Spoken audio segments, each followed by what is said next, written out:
Katibu Mkuu wa Baraza Kuu la Waislamu Tanzania BAKWATA Alhaji Nuru Mruma amesema baraza hilo linawahimiza Waislamu na Watanzania kwa ujumla kulinda amani iliyopo nchini, kwani bila uwepo wa amani shughuli za kimaendeleo katika jamii haziwezi kufanyika na hata ibada pia hazitafanyika. Akizungumza mara baada ya kuswaliwa kwa swala ya Eid al-Adha kitaifa katika msikiti wa Mfalme Mohamed VI Kinondoni jijini Dar es Salaam, Alhaji Mruma amesema Baraza Kuu la Waislamu Tanzania BAKWATA linatoa wito kwa kila Mtanzania kwa nafasi yake kuilinda na kudumisha amani ya nchi yetu, kwani bila amani hakutakuwa na maendeleo yoyote katika jamii na hata fursa ya kufanya ibada haitakuwepo, amesema Alhaji Mruma. Aidha, ametoa wito pia kwa wote watakaoshiriki katika uchaguzi mkuu mwaka huu kufanya siasa safi na kutumia vizuri haki hii ya kikatiba kupitia ushiriki wao wa kuchagua viongozi au kuchaguliwa kuwa viongozi.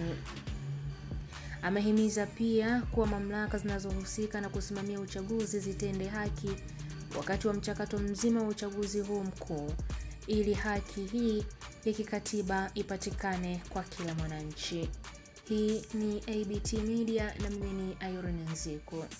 Baraza Kuu la Waislamu wa Tanzania BAKWATA linatoa wito kwa kila Mtanzania kwa nafasi yake kuilinda na kuidumisha amani ya nchi yetu, kwani bila amani hakutakuwa na maendeleo yoyote katika jamii na hata fursa ya kufanya ibada haitokuwepo.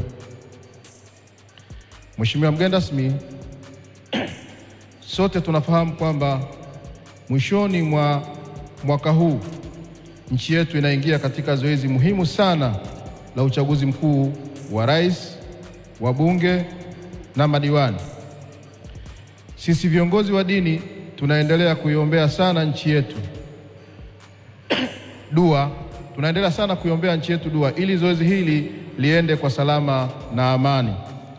Tunaomba sana Waislamu na wananchi wote kwa ujumla watumie fursa hii vizuri na haki yao ya kikatiba ya kushiriki katika uchaguzi, ima kuchagua viongozi na hata kuwa wagombea katika nafasi mbalimbali ili kupata haki yao ya kuchaguliwa.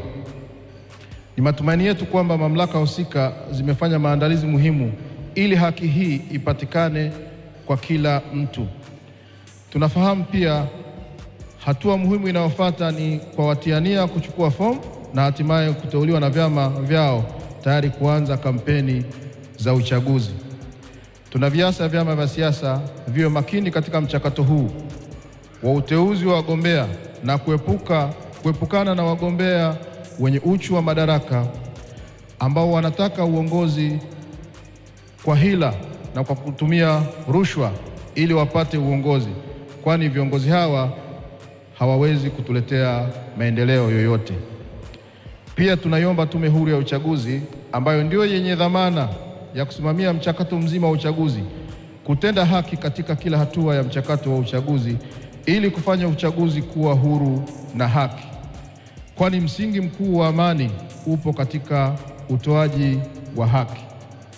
Tunaendelea kuviasa vyama vya siasa pamoja na wagombea kufanya siasa za kistaarabu na kuepuka lugha zisizo za kistaarabu.